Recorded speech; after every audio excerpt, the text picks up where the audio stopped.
mangataka antsika hitsangana tompo. Ampifaliana no iara-panantsika menakavy ao amin'ny tompo tonga soa eto amin'ity toerana ity. Isika menakavy eto amin'ny Marseille sy ny manodidina hiaraka hitondram-bavaka ny firenentsika. Amin'ny anaran'Ray sy Zanaka ary ny Fanahy Masina.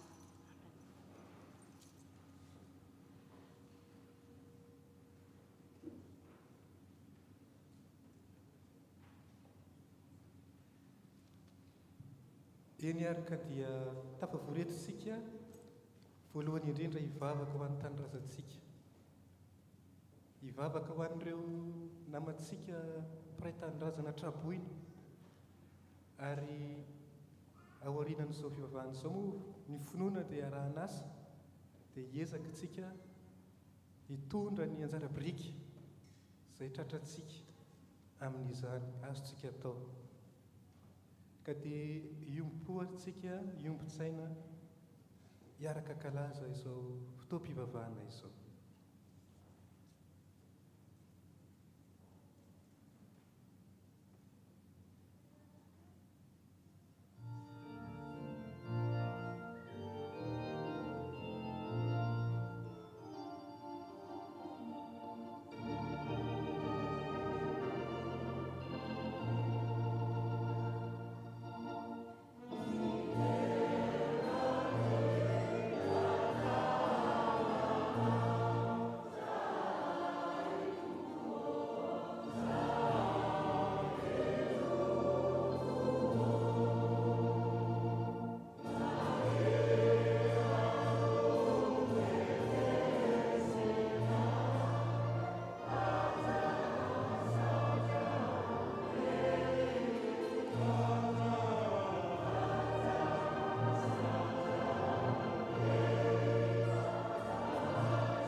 Miaraka hivavaka isika tompoko.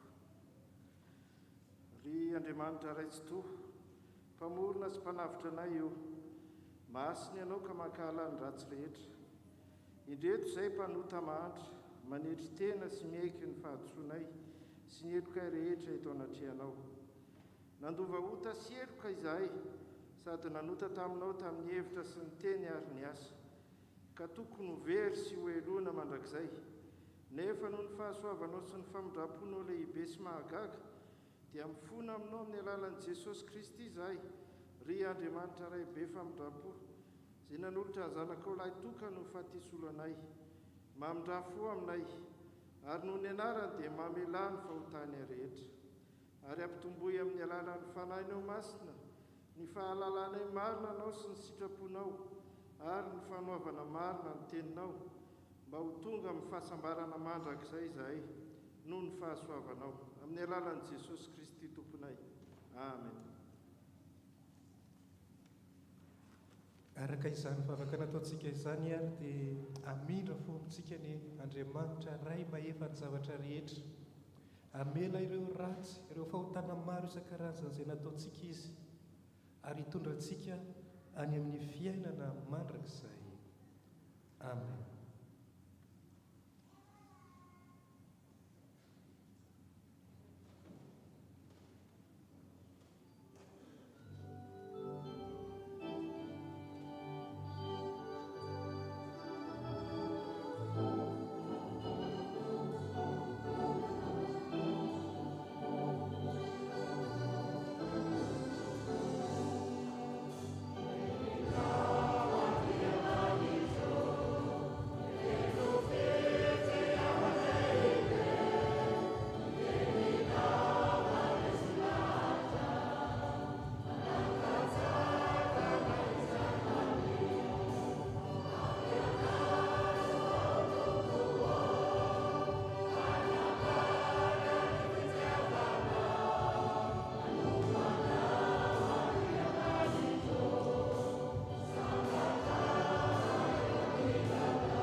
hiaino ny tenin'Andriamanitra ary isika.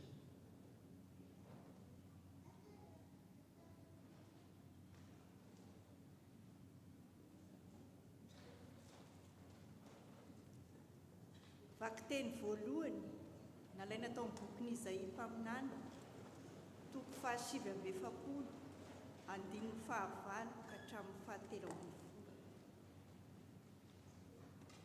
Bokin'i Isaia toko 7:7, andininy 9 ka hatramin'ny 13. Izao no lazain'i Jehova: tamin'ny taona fankasitrahana no niainoko anao, ary tamin'ny andro famonjena no namonjeko anao. Dia hiaro anao aho ka nomeanao ho fanekena ho an'ny olona, mba hanangana ny tany indray sy hampandova ny lova izay rehefa rava. Ka anao mifatotra hoe mivoa, ary amin'izay ao amin'ny maizina hoe miseho. Mihinana eny an-dalana izy, ary na dia ny an-tendrombohitra mangadiady aza dia hisy ahitra ho azy ihany. Tsy honoana na angetaeta izy, ary tsy hamely azy ny ainandro, ngaingaina na ny masoandro, fa izay mamindra fo aminy mitarika azy, ary any amin'ny loharano beboky no hitondrany azy. Ataoko lalana ny tendrombohitra rehetra, ary asandratra ny lalam-beko. Indreo tonga avy lavitra ireto, ary indreo avy any avaratra sy andrefana ireto, ary avy any amin'ny tany sinima ireto. Miobia ry lanitra ary mifaliry tany, ka velomy ny oby ry tendrombohitra, fa Jehova efa nampionona ny olona sy mamindra fo amin'ny olona mahantra. Izany ary ny tenin'ny Tompo.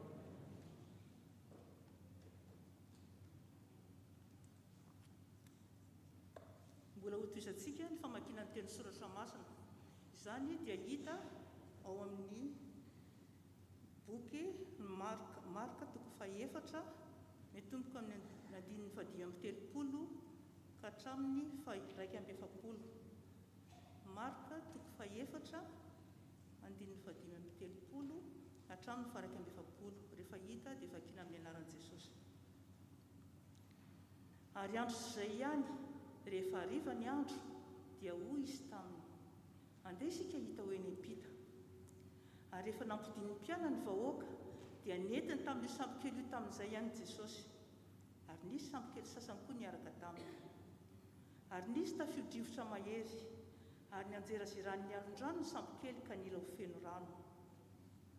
Ary Jesosy natory teo ambodin'ny sampokely tambonin'ny ondana, ary namoha azy izy ireo ka nanao taminy hoe: mpampianatra, tsy mampaninona anao va izao ahafatesanay izao? Ary nifoy izy, dia niteny mafy ny rivotra sady nilaza tamin'ny ranomasina hoe: mangina, mitsahara. Ary dia nitsahatra ny rivotra ka toy ny tsara ny andro. Ary hoy izy taminy: nahoana no saritahotra ianareo? Tsy mbola manam-pinoana va ianareo? Ary natahotra indrindra izy ireo ka niresaka hoe: iza moa ity fa ny rivotra sy ny ranomasina aza manaiky azy. Amen.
hivavaka isika. Ry Andriamanitra rainay eo, ny fananao masina ny anilo anay tsirairay avy, anazava ny sainay, anazava ny fonay, mba ahazo ny teninao, mba hiteny ao am-ponay tsirairay avy ity teninao izay noenonay teo ity, hoentinay mitondram-bavaka ny firenenay.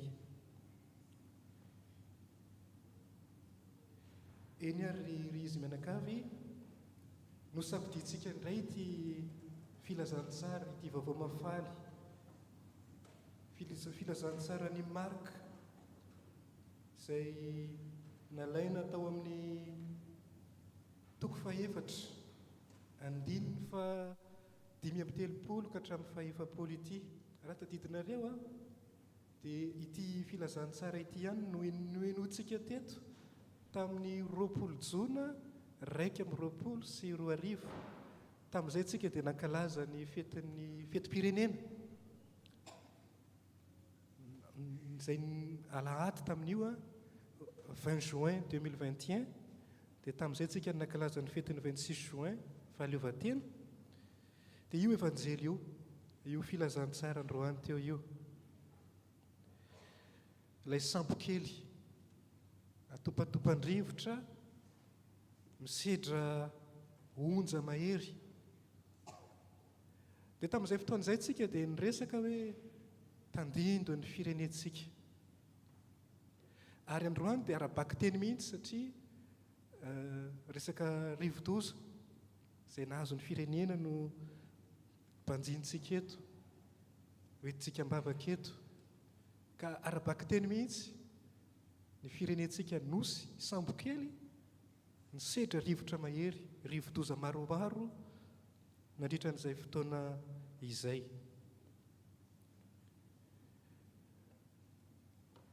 Hitantsika teo ny voalazan'ny vaovao mafaly hoe ary nisy tafio-drivotra mahery nampisavoana onjan-drano hatrany anaty sambo kely, ka efa niafeny rano izy, niafeny rano ilay sambo kely, dibo-drano ilay nanomboka dibo-drano ilay sambo kely.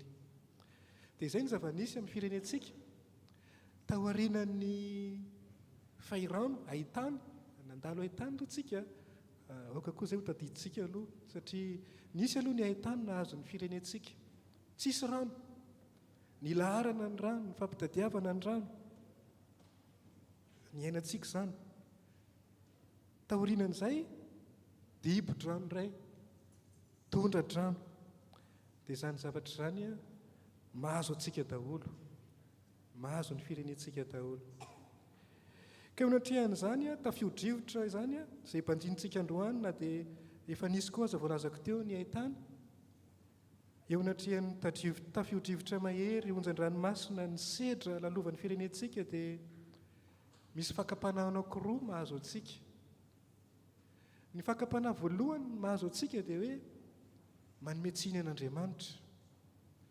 Betsaka ny olona milaza hoe kapok'Andriamanitra manome tsiny an'Andriamanitra. Fa nahoana loatra? Ahoana ry Andriamanitra ny firenenay efa sahirana? Mbola voan'izao loza izao ihany. Dia misy moa mihevitra mihitsy hoe kapok'Andriamanitra izao, sazon'Andriamanitra izao. Fakapanahy izany, fakapanahy satria Andriamanitra tsy mikapoka izany, Andriamanitra tsy mamaly-faty izany. Izy tsy mitovy amintsika olombelona, izy dia mpamindra fo, fitiavana. Ka aokantsika tsy hanosom-potaka azy, aokantsika tsy hanononom-poana ny anaran'Andriamanitra, satria izay ilay miteniteny foana manononom-poana ny anaran'Andriamanitra, manasoketa azy hoe nosaziantsika na izy ara malahelo. Ary izay indrindra hitaritako ny sainareo ohatry ny tsy dia tiako loatra ilay fomba fitenena anankiray hoe loza voajanahary, ohatra ny milaza hoe avy amin'ilay nahary, ohatra ny manamarina n'ilay lazaina teo hoe kapok'Andriamanitra. Ny voajanahary dia ny tsara ihany, ny zavatra tsara ny voajanahary. Fa fa ny zavatra ratsy dia tsy voajanahary, loza dia tsy voajanahary avy amin'ilay ratsy. Ka tiako hazava ao asaintsika izay mba tsy soketaintsika Andriamanitra. Fa dia fakapanahy zany manoloana an'ireny nazo amin'ny firenentsika ireny dia sazon'Andriamanitra. Hitantsika ireto mpianatra ireto izao androany, rehefa nahita ny sambo kely nitady ilentika dia voalaza teo hoe Jesoa nandritra n'izany fotoana izany natory tery-ariana ny sambo tery. Dia hozy ny mpianatra miantso azy namoa azy, mpampianatra ô, tsy mampaninona anao va raha maty izahay? Fa maninona ianao no matory? Fa maninona ianao no tsy mihetsika? Jereo ny zavatra manjoanay. Dia izay ilay fakapanahintsika olombelona zany a, manome tsiny an'Andriamanitra. Fa maninona no tsy tahinao ny firenenay? Maninona no sazianao ny firenenay? Fa maninona ianao no dia mikapoka anay? Aoka tsika tsy ho tojo an'izay fakapanahy izay ry kristianina havana voalohany indrindra. Aza manome tsiny an'Andriamanitra. Ny fakapanahy faharoa mahazo antsika rehefa miaina mahita ny zava-nisy mahazo ny firenentsika tato ato dia ny fahakiviana ihany koa. Miravoravo tanana, kivy, ahoana, akory atao. Izany koa mahazo antsika, kivy. Androany anefa dia miantso antsika i Jesoa amin'ny vaovao mahafaly teo, hanao tahaka azy, hanohina ny rivotra, mahery ny rivotra dia nitsangana Jesoa, nifohy Jesoa, nanohana ny rivotra, nampitony ny rivotra. Dia voalaza teo hoe dia nitony ny andro, nitony dia nitony ny andro. Hanohana ny rivotra tsika, izany hoe ohatrany hoe ohatrany ngamba ohatrany hoe miambo be loatra ilay hoe hanohana ny rivotra tsika. Ohatrany fa malaza azy dia hoe hitondra ny anjara birikintsika. Hitondra, za koa tsy hiteny hoe izay voatsirambin'ny tanana, tsy izay koa, satria rehefa hiteny hoe izay voatsirambin'ny tanana dia ohatrany hoe zavatra maika izany. Maika atao dia ohatrany hoe nikoropaka fotsiny dia izay voaray. Fa hitondritsika izay mba azontsika atao. Izay ilay hanohana ny rivotra tahaka nataon'i Jesoa eto amin'ny vaovao mahafaly teo. Hitondra n'izay azo atao. Hanampy ny firenentsika. Tsy mety ny malahelo fotsiny. Dia mampalahelo. Mijaly ny firenena. Tsy sentosento fotsiny izy ity, tsy fihetsepo, fa araka loha hevitra niraisina amin'izao fankalazantsika androany io, nalaina tao amin'ny Estera 9:1. Fa ataoko ahoana no fijery ny loza anjo ny fireneko, ary ataoko ahoana no fijery ny fandringanana ny ray razanamiko. Izay ilay hoe tsy mety ny malahelo fotsiny fa mila manao zavatra. Ataoko ahoana? Tsy afaka ny hijanona fotsiny amin'izao, tsy afaka ny hitaza-potsiny, tsy afaka ny hamendrofendro fotsiny tsika, fa mila manao zavatra. Ary izany a dia i Jesoa ohatra ho antsika amin'izany. I Jesoa dia malahelo dia manasitrana. Misy marary dia malahelo izy. Dia tsy hoe malahelo fotsiny, manasitrana, sitrano ilay marary. Avy eo koa nisy vahoaka betsaka nanaraka azy a, nalahelo izy hoe noana reto vahoaka reto, noana, efa firy andro izay, reraka izy, noana izy. Ny mpianatra moa mitovy amintsika olombelona hoe alefa somody ireo, rahavao fa tsisy ninino ty, tany hevitra ty, aiza nahita sakafo omenandreo, alefa somody, rahavao. Fa i Jesoa hoe omenareo hanina izy. Dia izany indrindra Jesoa malahelo, mampalahelo ahy ty vahoaka ty, dia manao zavatra nampitombo ny mofo. Malahelo izy, nitomany izy rehefa maty Lazara. Tsy hoe nitomany fotsiny, nalahelo nitomany fotsiny dia izay. Fa tsy nety izy raha tsy nanao zavatra, dia hatraminy nanangana ny Lazara tamin'ny maty. Izany no tena toe-tsaina kristianina. Tsy malahelo fotsiny fa manao zavatra. Dia raisitsika izay amin'ilay hoe finoana izany arahana asa. Ny finoantsika dia tokony arahana asa. Hisy vokany eo amin'ny fiainantsika. Indramiko ity taratasiny masin-dahy Jakoba ao amin'ny toko faharoa miteny hoe i Jakoba ozy izy mamperitreritra sy mampandinika antsika ny lazainy ao amin'ny toko faharoa ozy Jakoba hoe ao amin'ny 5:5 ka hatramin'ny 6. Raha misy rahalahy na anabavy tsy manan-kotafiana sy tsy manan-kohaniny isan'andro ka ilazan'ny anankiray aminareo hoe mandeha any am-piadanana mamindroa ary mivokisa nefa tsy omeny izay ilain'ny vatany, inona ny soa azony amin'izany? Raha misy olona nona midodidody manantona antsika, tsy metsika ozintsika miantso an'ilay olona, ombanao any tompo. Dia inona izany? Raha ohatra tsika tsy manao ny aninona akory, ombanao any tompo. Tsy ampy izany, maneso izany, maneso an'ilay olona izany. Nisy olona anankiray na raha tadidiko marary hoditra any amintsika moa mbola misy any Madagasikara, mbola misy mitsabona. Dia ozy ilay olona mpikarakara, olona mangy, olona mpamangy, ombanao any tompo, fiadanana sy hafaliana. Dia ozy ilay marary hoditra hoe maneso ahy ianao, zao ve ny mahazo ahy, jerevy ny manjo ahy, ny fahoriana mahazo ahy, dia fiadanana sy hafaliana inona? Fa mila mihetsika tsika, mila manao zavatra tsika. Tsy ampy fotsiny hoe mahereza. Ary fomba mahazatra antsika koa amin'ny kristianantsika matetika mitondra mbavaka. Eny, tsara ny mivavaka, tsara ny mitondra mbavaka, fa tsy ampy. Mila asa, mila mihetsika. Ka izay indrindra no mahatafavory antsika moa izany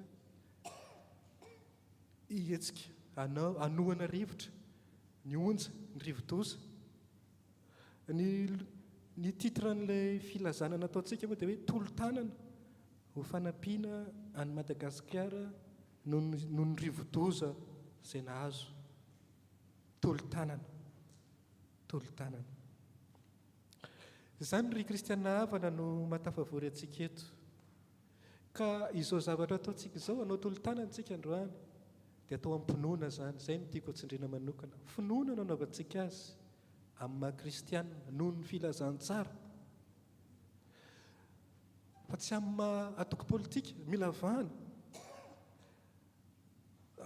Tsy amin'ny maha-association antsika na vondron'olona na gropin'olona, fa kristianina. Vonto ny filazantsara, vontom-pinoana. Samihafa izany. Samihafa ny zavatra atao amin'ny mpinoana, amin'ny maha-kristianina, sy ny hoe zavatra atao amin'ny maha-fikambanana tsotra.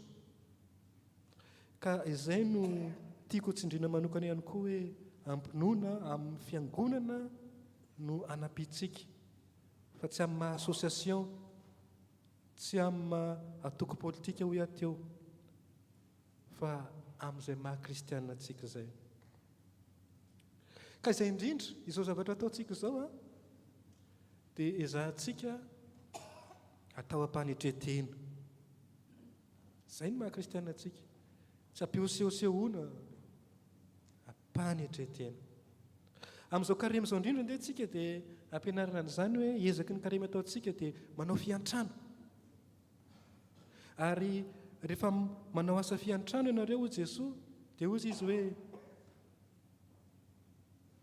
raha manao fiantrano ianao dia aza mitsoka trompetra.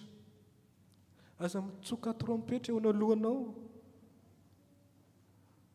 tahaka ny ataon'ny mpiatsara velatsia ozy Jesosy,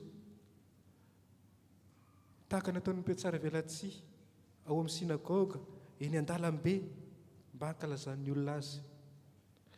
Fa raha manao fiantrano ianao, aoka ny tananao havia, tsy alaala izay ataon'ny tananao havanana. Mba hiafina ny fiantrano ataonao, ary ny rainao izay mahita ny miafina no hamalo soanao.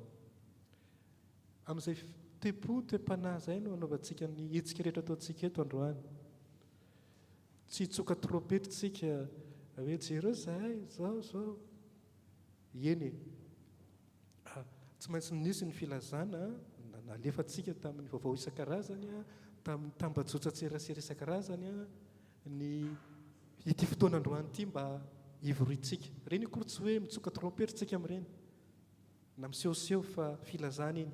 Fa ny tena tiako lazaina eto dia hoe izay toe-po izay no entintsika androany, ampanetretena nitondrantsika izay azontsika atao. Ka dia erezo ary samy manao izay vitany, tsy antery satria ny zavatra atao antery dia tsy izy, tsy mety. Tsy ampimonjomonjona ihany koa, tsy ampimonjomonjona nanaovantsika an'ity zavatra ity, fa ampitiavana.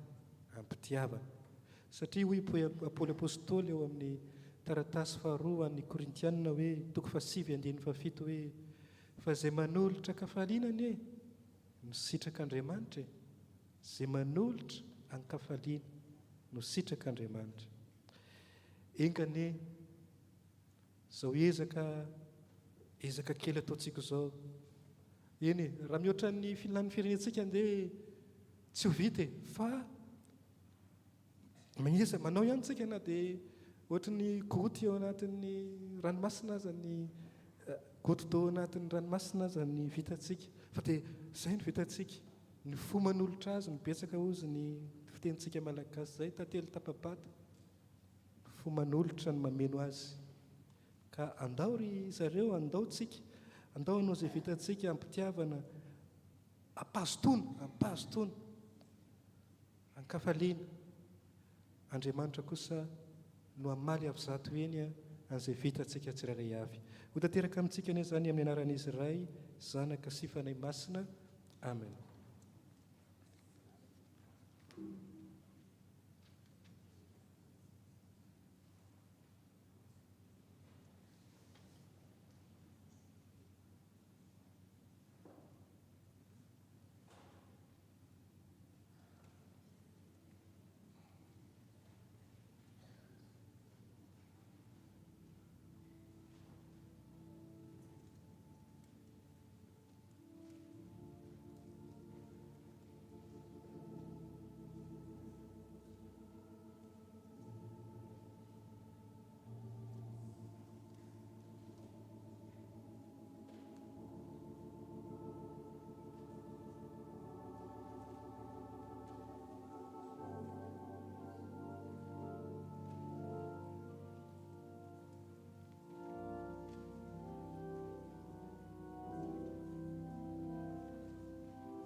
Andeha tsika ary hiaraka anao vao ny finoantsika, hanao ny fikemponoana tany Nisy.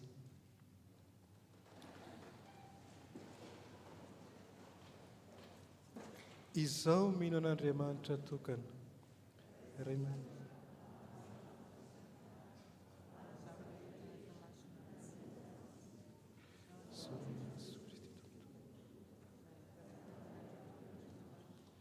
Teraka indray talohan'ny taona rehetra.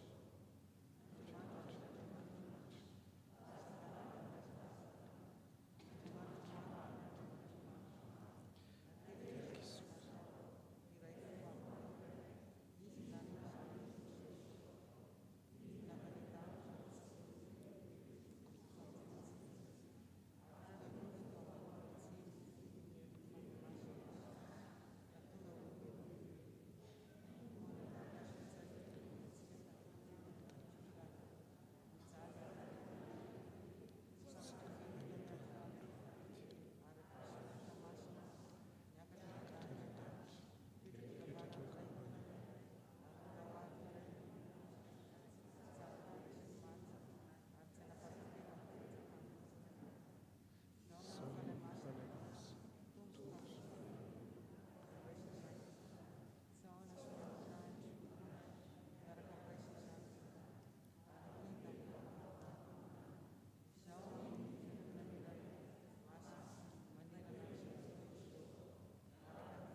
eny ary teotsika dia niteny hoe tsy ampy fotsiny ny fitondranam-bavaka fa arahana asa, ka andero aloha zao alohan'ny anaovantsika ny asa atolotrsika ny vavaka dia fenohintsika amin'ny asa rehefa avy eo amin'ny alalan'izao ranom-bavaka izao.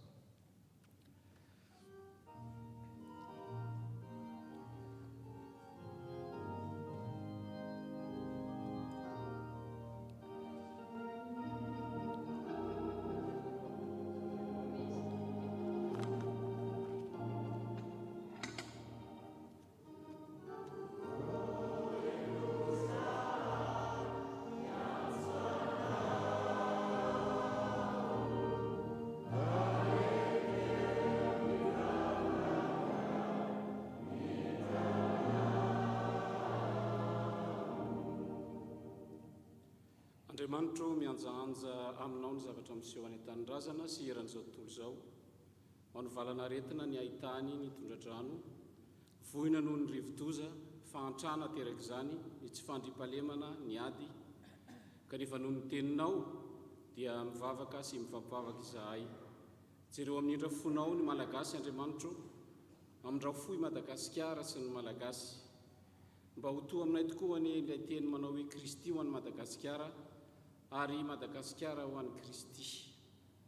Tao anatin'ny andron'ny fanjanahantany dia tonga koa ianao nanangana ny toby lehibe efatra, tao koa ny fanolorana mpanokanana izay nataonao ho an'ny ray aman-dreny Mama Volavana Germaine.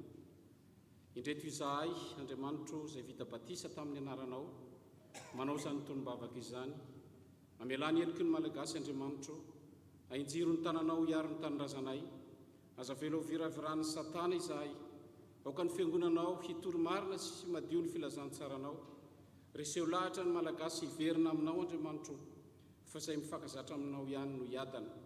Maro ny mpaminany sandoka sy ny mpanao fampianaran-diso ny tongany aminay, dia ireo taranaky Balama sy Nikolaita, manao fahagagana sy mametaka ny olonao, aoka ho fantatry ny malagasy Jesosy eo, fa hivelan'ny Kristy dia tsy misy azo antenaina, tsy misy fiadanana, tsy misy fiainana mandrakizay. Ka indreto izay natsoina tamin'ny anaranao mifona sy mibebaka eto anatrianao, mangataka famindram-po Andriamanitro, ho toa aminay anio ane ny teninao manao hoe raha ny oloko natsoinao amin'ny anarako no avy anetry tena ka hivavaka sy hitady ny tavako ary hiala amin'ny ratsy fanaony, dia hiaino any an-danitra aho ka amela ny elony sy hanasitrana ny taniny. Misaotra ray malalo amin'ny anaran'i Jesosy Kristy manan-kery avy any Nazareta no anaovana izany vavaka izany. Amen.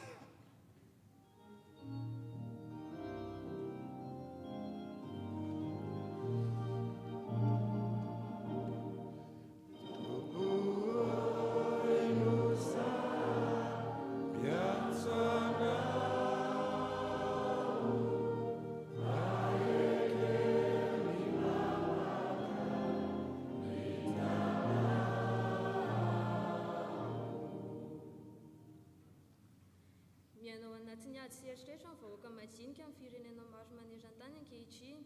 Maro ny lava, ao ny maratra simba fananana, tsy tambisaina ireo voatery mandao ny toeram-ponenana na ny fireneny mihitsy aza no nitahotra sy miorooro, ka mangataka amin'ny famindram-ponao izay ry Andriamanitra rainay tsara indrindra, ianao ilay mahefa ny zavatra rehetra, mba tefa eo amin'ny alalan'ny fanainao masina ny foa mampanain'ireo rehetra tomponantsika amin'izany ady fampiroroana izany, mba hahita ny mety ho mamiratra iraisana izy ireo hampandrina ny tany, ka njaka maneran-tany indray ane ny fandriam-pahalemana sy ny fiadanana ary ny fifankatiavana ahafahan'ny vahoakanao miaina finaritra.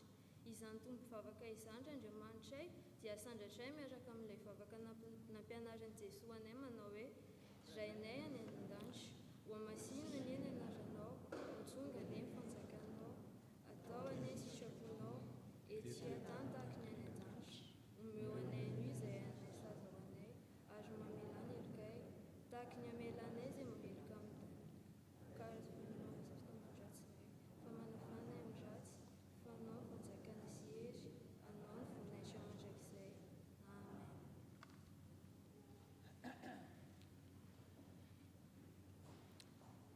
Eny ary ka dia ho fenohintsika amin'izao rakitra ataontsika izao izay vavaka nataontsika teo izay a, ezaka tapany voalohany ataontsika ao anatin'izao fotoam-pivavahana izao a, ao aorianan'ny zavatra ataontsika indray rehefa vita ny fivavahana. ka dia ataontsika ary ny rakitra.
eny ary hiaraka hipetraka ary sika tonga eo amin'ny hira fitoriana atsika zao fitorianan-kira ka dia omenanareo ary ny fanentanana.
ny loteranina mijanona zafady mijanona eto amin'ny altarany loteranina.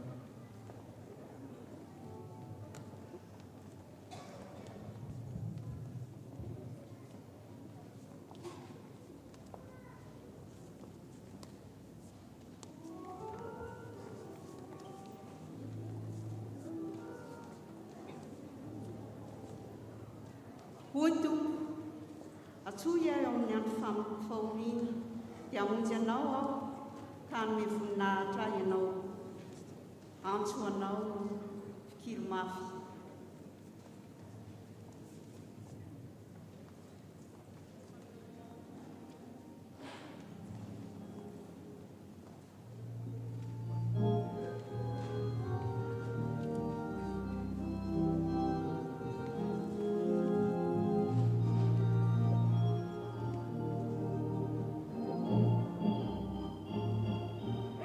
Sira Champu, Nasumba.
Izao dia ravavy katolika miakatra ty manao ny anjarany.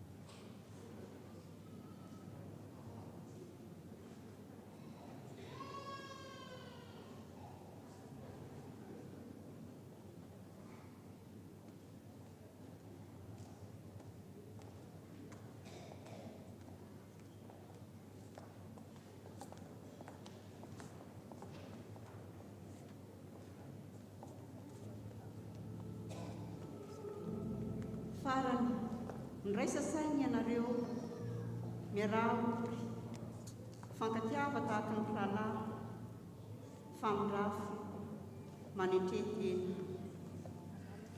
fankatiava tsara dia feo ny fo.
no feon'ny fitarainako ny mpanjakako sy andriamanitra fa ianao nika fa vavaka lakle.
Mpiava malala ao amin'ny tompo, indreto izahay telo menada, solitenan'ny fiangonana loterana malagasy eto Marseille, solitenan'ny fiangonana katolika malagasy ex Marseille, ary solitena ihany koa ny fiangonana protestanta malagasy aty Andafy eto Marseille.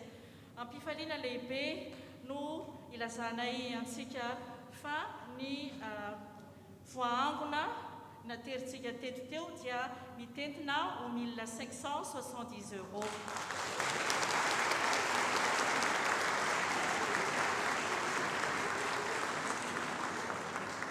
Izao kosa dia tonga ny fotoana hialantsika ahafahantsika miala etaeta, izany dia ao ambany no iarahantsika manao izany. Misy ny tsakitsaky masira izay vidiana 5 €, ary ny tsakitsaky mamy izay vidiana 3 €, ny zava-pisotro kosa dia 1 €. Ny vokatra azo amin'izany dia mbola entsika ihany anatevina ny kitapo izay ao anapitsika ny avantsika ny Madagasikara. Mankasitraka tompokilay, mankasitraka tompokivavy. Manasantsika hidina ao ambany hividy izany dia miverina eto indray tsika amin'ny 9 ora, amin'ny 5 ora sasany, atsasakadiny izany. Sotra tompo.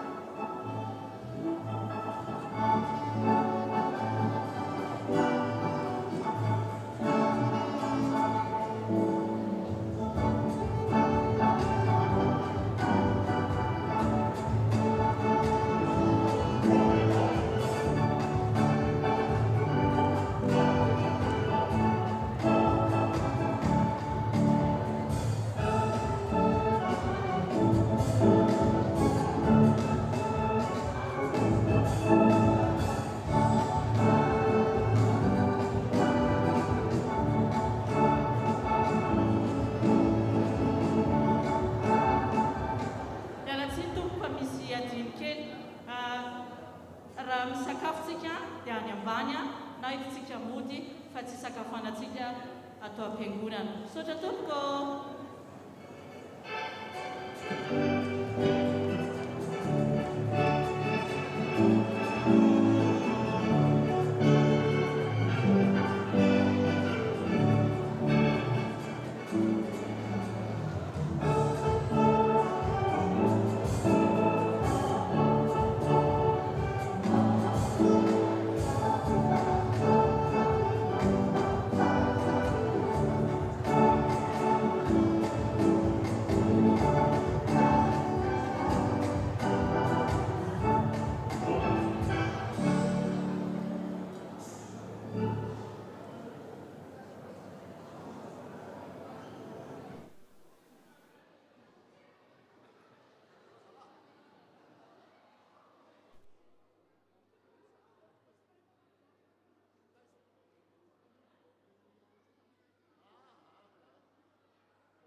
cette arme formée contre moi sera sans effet, car tu es pour moi.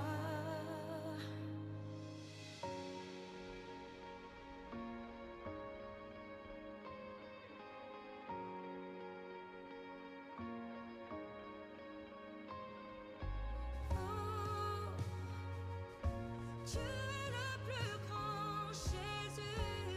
Oh, oh.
Chantons gloire et puissance, force et louange à l'agneau immolé, à l'agneau immolé. Les ténèbres ont reculé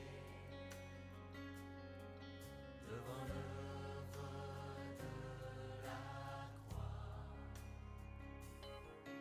devant l'agneau immolé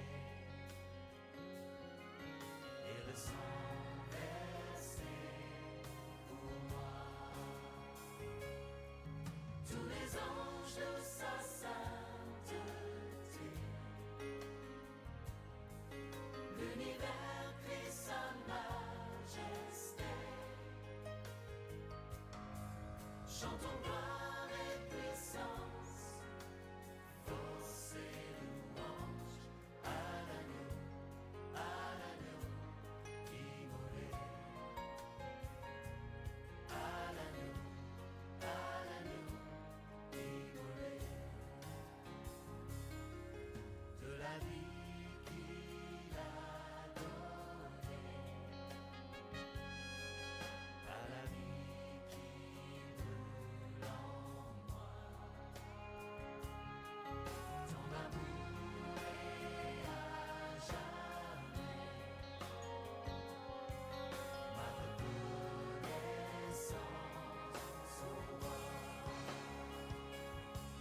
Tous les anges de sa sainteté, l'univers crie sa majesté. Chantons gloire et puissance, force et louange à l'agneau immolé,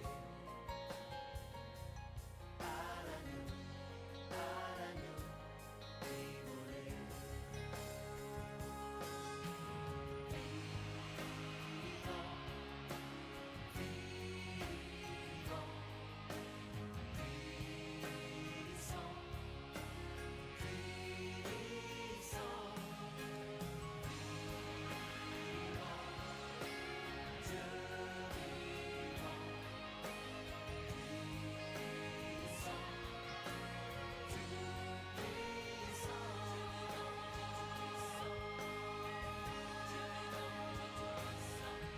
Tous les anges de sa sainteté,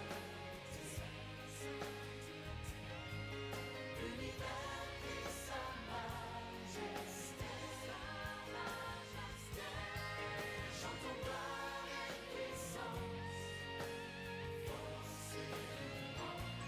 Chantons gloire et puissance, force et louange. Chantons gloire et puissance, force et louange à l'agneau immolé, à l'agneau immolé, à l'agneau immolé,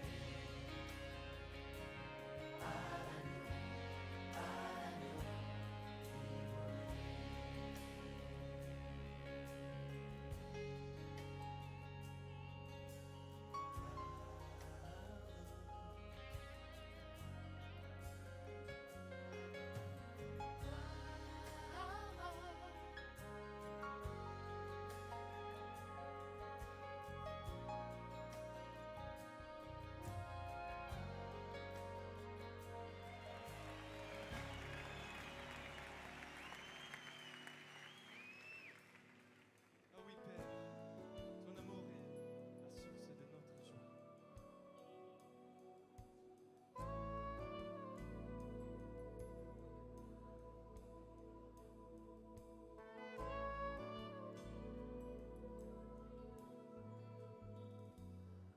Tu as voulu des enfants unis, qu'il en soit ainsi. Un jardin de paix pour ta famille, qu'il en soit ainsi.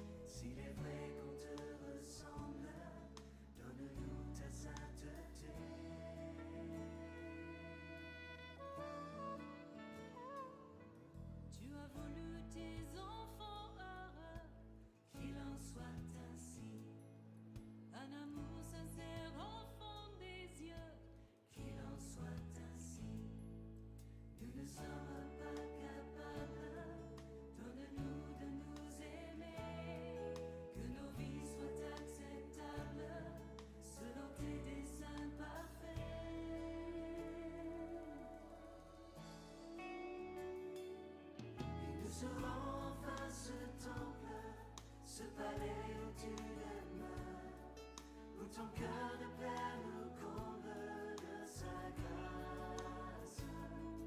Et nous serons enfin l'épouse que ton amour a choisi, le parfum de ta vie, qu'il en soit ainsi.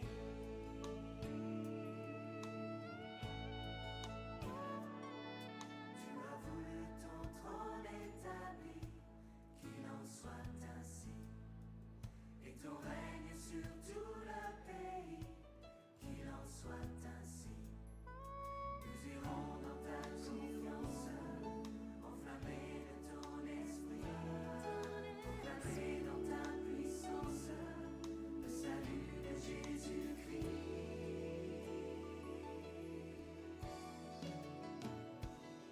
Et nous serons enfin ce temple, ce palais où tu demeures, où ton cœur de père nous comble de sa grâce. Et nous serons enfin l'épouse que ton amour a choisie, le parfum de ta vie, qu'il en soit ainsi. Qu'il en soit ainsi.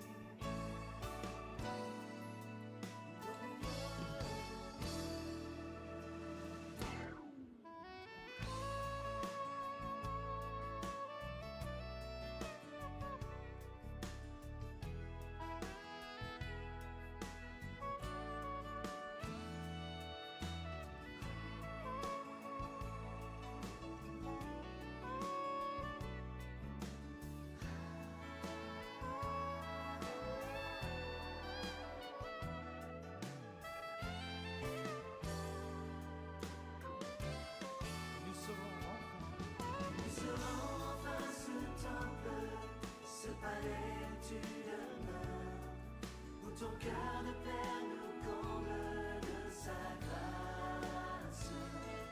Et nous serons enfin l'épouse que ton amour a choisie, le parfum de ta vie, le parfum de ta vie, le parfum de ta vie, qu'il en soit ainsi.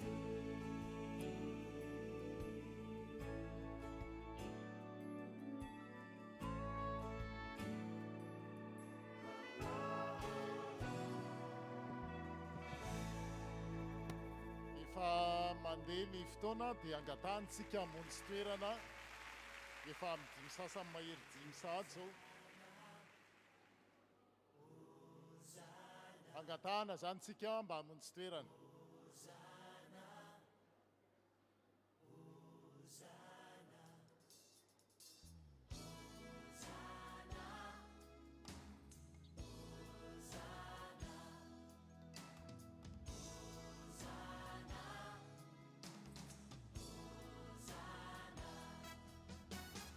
Ouvrons les portes au vent, au Dieu de gloire, lançons des cris de joie.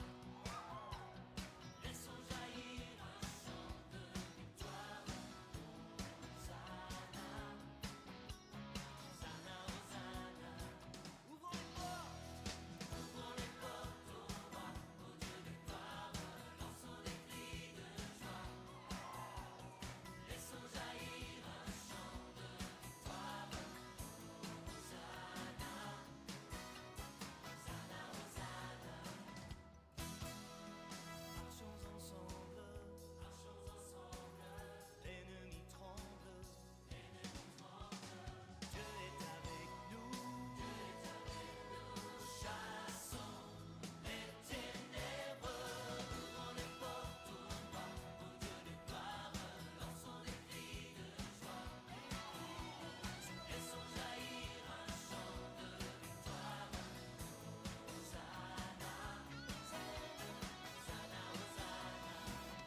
fotoantsika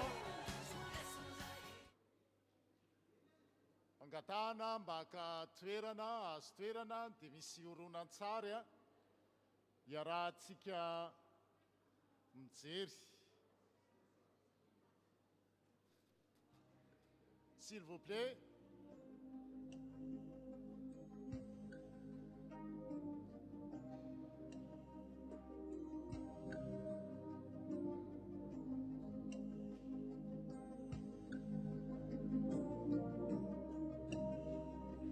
Tumbuzanahari manzerezana Famahamza locharengitanina Trevaokamala kasimbarume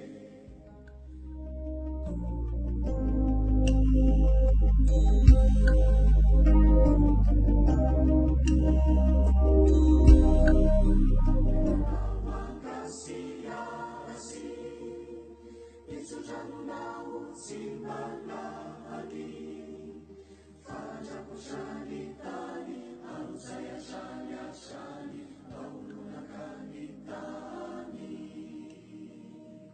Naiezakani Kalantela Fauavuchani Firenela Siwela Miyazuazuma Fiamjesitombo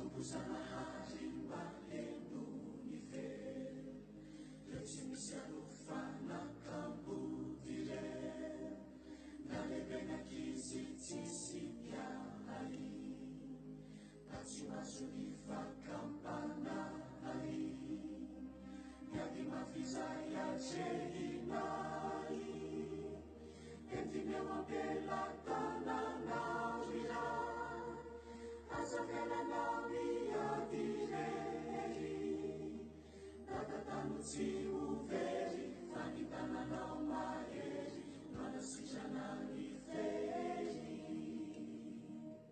Ezakani efalani vapati Tumbachani kuaneni rasi Entunkuo Sinisi amatini Erinawade Doranake Tripamuzisu Sanamiria Simayezaku Lavakauani Kasita Ara Aukasani Nepakare Uluna Famulaulava Nitanta Ara Influenza nani kulula Sinisi apatini Erinawade Doranake Tripamuzisu Sanamiria Simayezaku Lavakauani Kasita Ara Marubeiran Simanzarenina Hachamini sana kamampara Unafahina matsikanelina Sinisi afatini Erinawade Doranake Tripamuzisu Sanamiria Simayezaku Lavakauani Kasita Ara Marubeiran Simanzarenina Hachamini sana kamampara Unafahina matsikanelina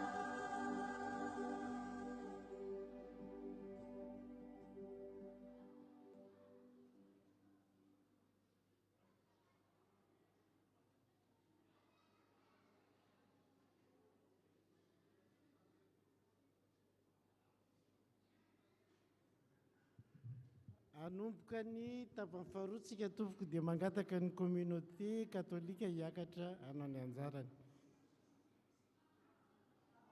Aiko raha lanitambatra mialatsiny mandroso tompoko.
Ny Andriamanitsika dia Andriamanitra fitiavana. Mampianatra antsika mandrakariva izy mba hifankatia. Araka ny teniny manao hoe didy vaovao no omeko anareo. Dia mba hifankatiavanareo ary aoka tahaka ny tiavako anareo mba hifankatiavanareo kosa. Fa izany no alalan'ny olona rehetra fampianatra anareo raha mifankatiava.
draolana ity sy mananana ity mangataka aminao izay Kristy vao reny olana esory reo ireo fatorana izay mbola manefitra anay hiaro iray aminao mamelano nosonay indrokoa mahataitsy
antsika rehetrarehetra ao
isa dia mahery izy adaoly amin'ny asan'ny tompo a dia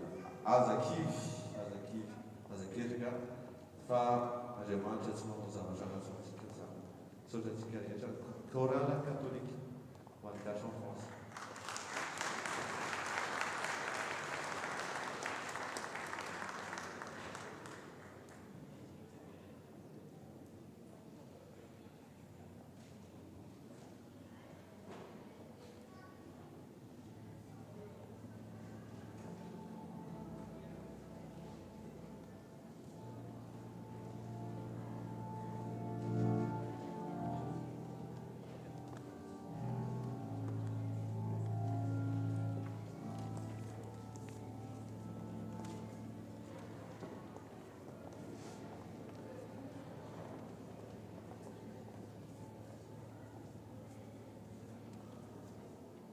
Isany hoahy any lanitra ary tsy misy ety tany ety ambony tany livo tahakanao fa na dia levona aza ny foko sy ny foko dia mbola vatolampony foko sy anjarako mandrakizay Andriamanitra. Ay Jesosy avito i Kristy.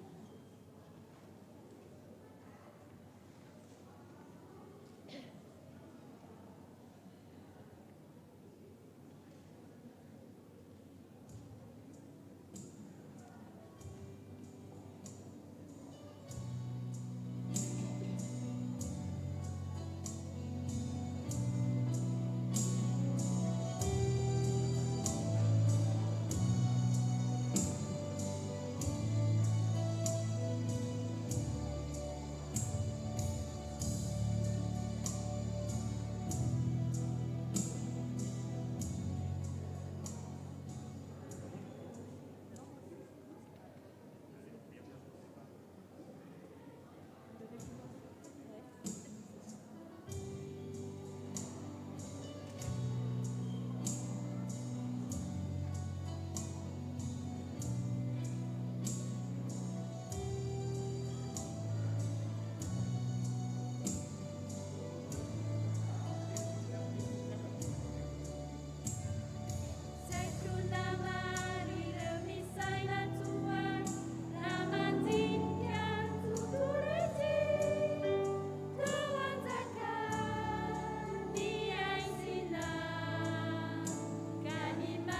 izao dia saika mibolisatra tompo saingy solavaka ny dioko satria mialina ny préareo raha nahita ny fiadanan-dako fanahy izy no ay any an-danitra ary tsy misy ato ambony tany iriko tahaka anao fa na dia alevina aza ny nofo sy ny foko dia mbola vatolampy ny foko ny anjarako mandrakizay Andriamanitra ary idovery izay lavitra anao ary inganao izay mahafoy anao.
Zao zany izay dia mangataka ny sika rehetra hiaraka hira aminay ka ny hira dia hoe avio doreo Kristy mangataka zany mba miaraka mihira taotsika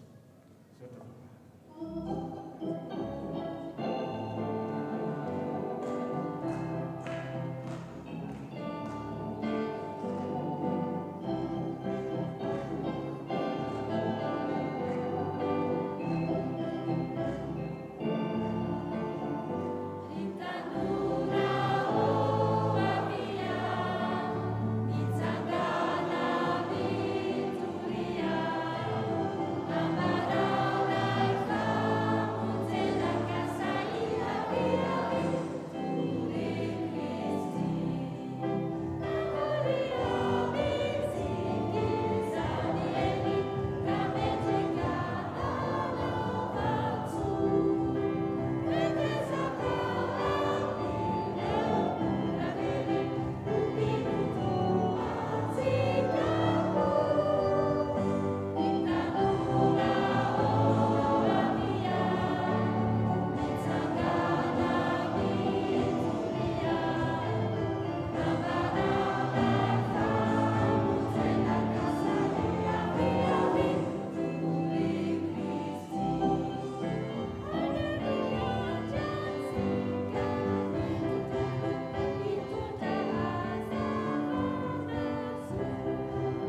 efa manao tatitra ny arabola tamin'ny androandroantsika zany ny azontsika tamin'ny tsakitsaky an'io dia 1026 euros ny fitambarany zany a ny vola azontsika androany miampy ny 1570 azo teo a 2609 euros 2609 euros nison'andriamanitra zay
velona ny mpamonjy azy ka hitsangana ny farany eo amin'ny voky izy dia hitan'Andriamanitra amin'ny nofo aho fa Kristy no antony avelomako raha mbola velona koa hira ho anjy raha mbola velona.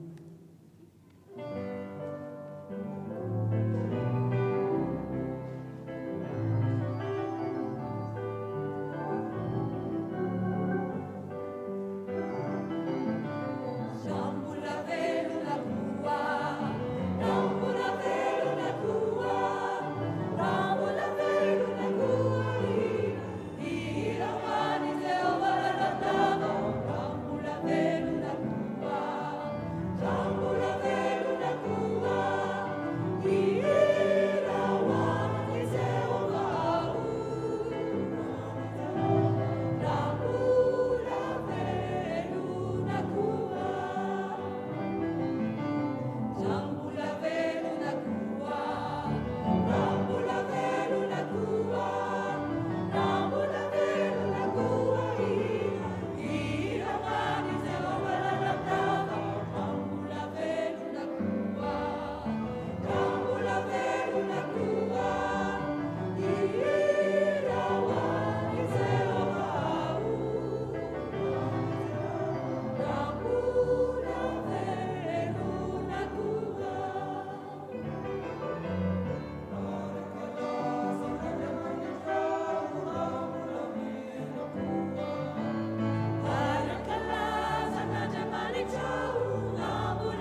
eny tafatoetra ny hira sy ankalaza aho efa reko atrinena be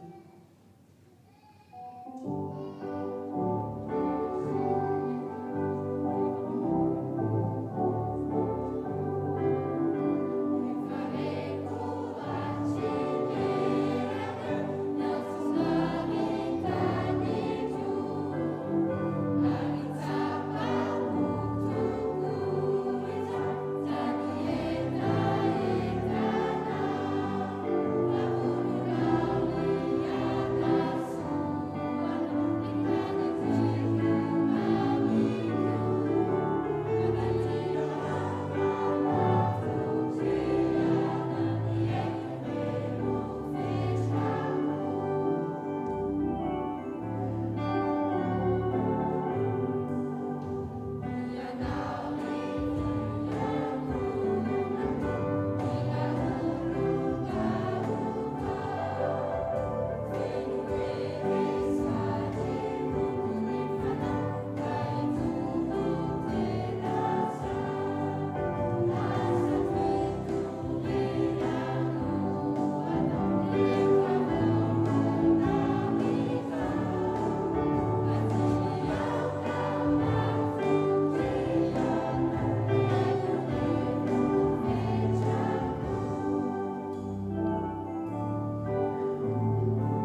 correspondante chrétienne de l'église FPMAX Marseille.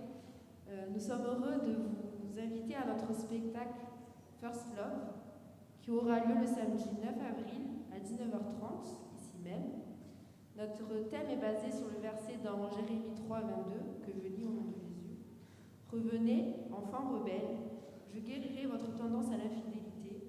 Nous voici, nous venons vers toi, car c'est toi qui es l'Éternel, notre Dieu. » Nous vous préparons de belles surprises et nous espérons vous voir nombreux pour nous soutenir, mais surtout pour glorifier le nom de notre Seigneur. N'hésitez pas à vous rapprocher des jeunes si vous avez des questions. Merci pour ce temps de parole qui m'a été accordé et merci pour votre écoute. À Dieu seul soit la gloire.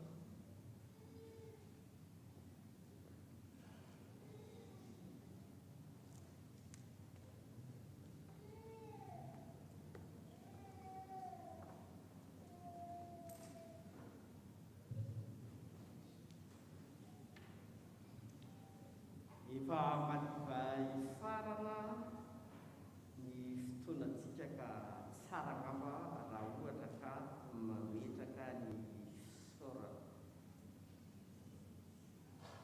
Mialatsiny indrindra fa tsisy zokony aho fa zandrony ary mbola ialana tsy niany amin'ny teny izay nalahatra mety voatonona ny sasany nefa noho izany dia aoka ho iray isika ao amin'ny tompontsika. Voalohany indrindra dia misaotra an'Andriamanitra lehibe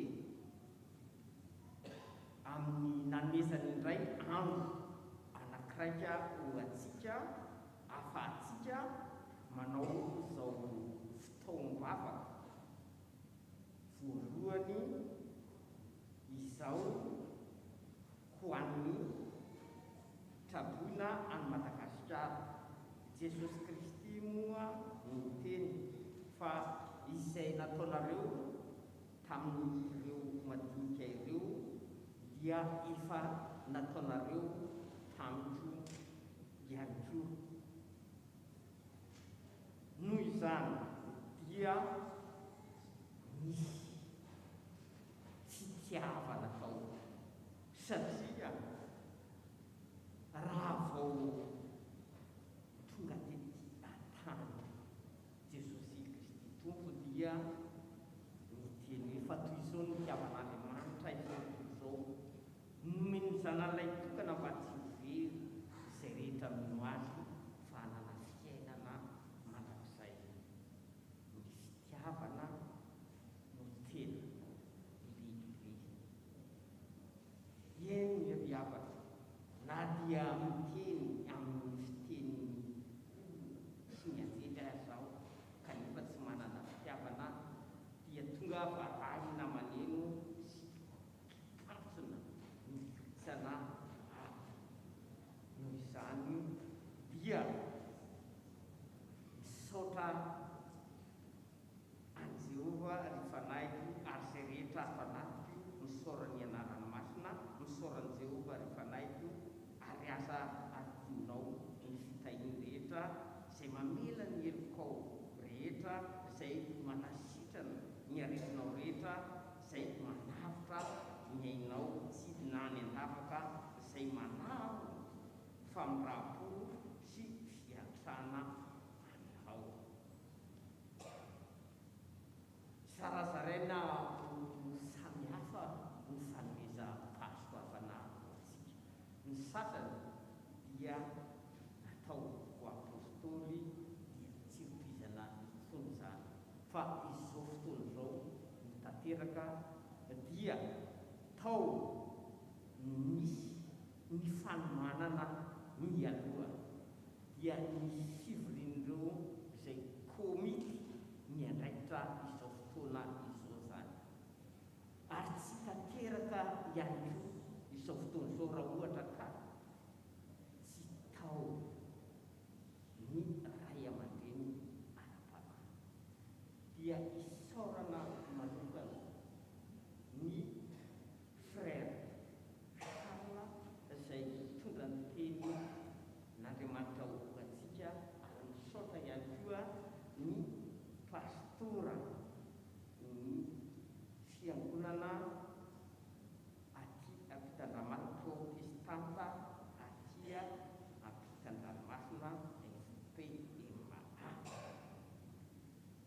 isaorana ihany koa teny zava-maneno izay eto akaiky eto ary tsy adino ny mitory teny ankira dia ny fiangonana telotota eto amin'ny vohitra misy atsika eto Marseille. Tsy tanteraka nefa izany rehetra izany raha ohatra ka tsy nisy ny trano ny vohitsika ko dia isaorana manokana ny fiangonana FPMA izay nampy hatrano atsika amin'izao andro ahatsiarovatsika ireo drapiana any Madagasikara ireo. Misaotra ihany koa miteny zava-maneno raha mifanaverina zay, misaotra ireo nanatitosa ny sakafo ny varotra ary misaotra isika rehetra fa na teo daholy azy reo rehetrarehetra reo ka tsy tonga teto isika dia foana tsy nisy akory izao andro izao koa dia misorana fampahirezana anareo matao mahazo tory avana faza malaina ary aoka fanafo amin'ny tompo ko amin'izany ry rahalahy malala dia miorena tsara aza miova ary maefa be mandrakariva amin'ny asan-tofo satria fantatrareo fa tsy foana tsy akory ny fikelezanareo aina ao amin'ny tompo.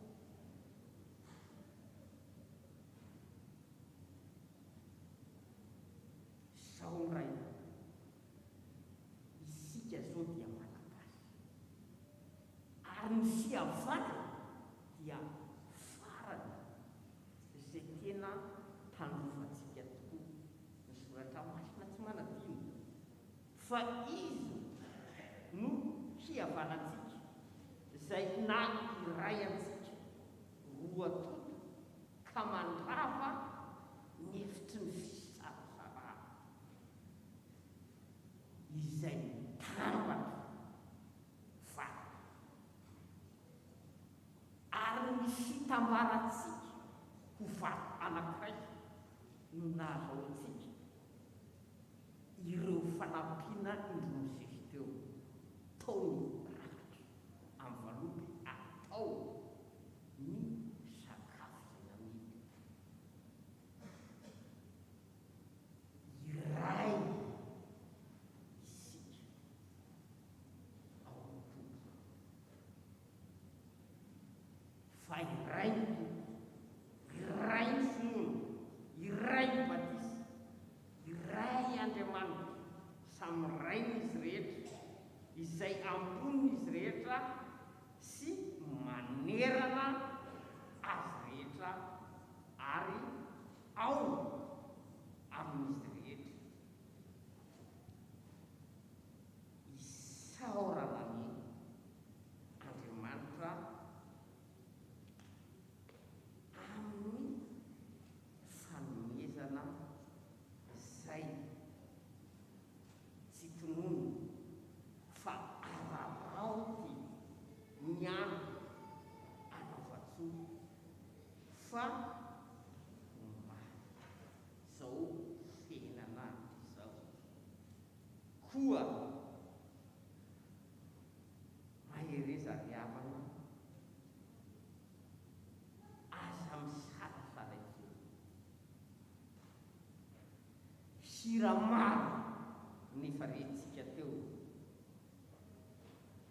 tsampotikoa fa roso ary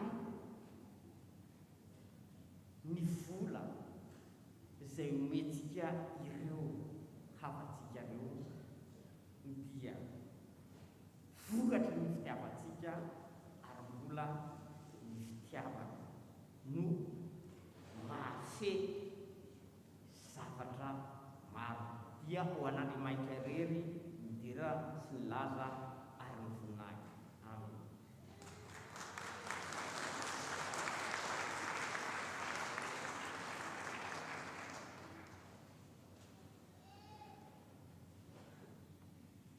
Feno dia feno ny fisaorana mety nisolitenantsika teo.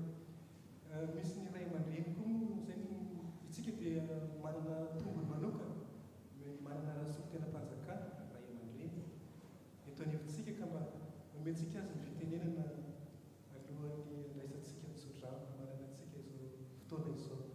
Monsieur Consul.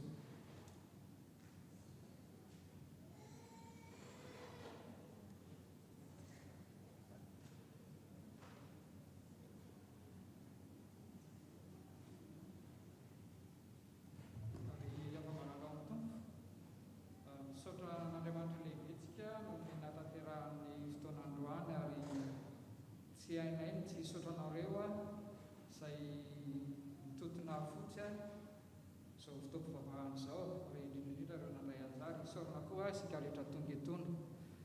Izahay eo amin'ny consulat dia misaotranareo manokana satria raha araka fahafantaranako dia voalohany izao ary dia akairezina tsika anohy foana satria iaraha-malala fa maro ny rivo-doza miveribery any Madagasikara isan-taona dia mino fa tsy voalohany zao tsy hoe ny ratsy no iritsika hiverina fa zavatra efa mitranga any Madagasikara lesa dia iritsika itoy ary manaraka izany amin'ny maha-kristianina antsika amin'ny maha-malagasy antsika dia naneo tsika androany fa tena manana finoana tokoa arahan'asa ary ny teniny avy aminay isaorana antsika rehetra dia ny teny avy eo amin'ny epistiliny Jakoba toko 5 andininy 11 ny tapany farany hoe ny fiasan'ny fivavaky ny marina dia mahery indrindra. Tsy ny totalim-bola voangontsika teto ny zava-dehibe fa ny vavaka nataontsika ho an'ny malagasy ho an'ny mpiray tandrazana amintsika. Izay anga mantena avy aminay fa dia misaotra tompoko fa misaotra tompoko.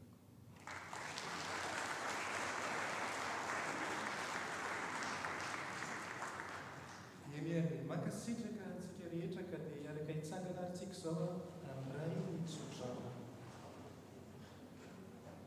Ny tsodrano izay omeko anareo dia tsodrano iray ataon'ny lokon'ny fanisana ka dia ny valiteny ataontsika dia hoe amen. Engany ny tompo hitsodrano antsika sy hitahy antsika. Amen. Engany izy ampamirapiratra ny tavany amintsika ka amindra fo amintsika. Engany izy hitodika antsika ka anome antsika ny fiadanana.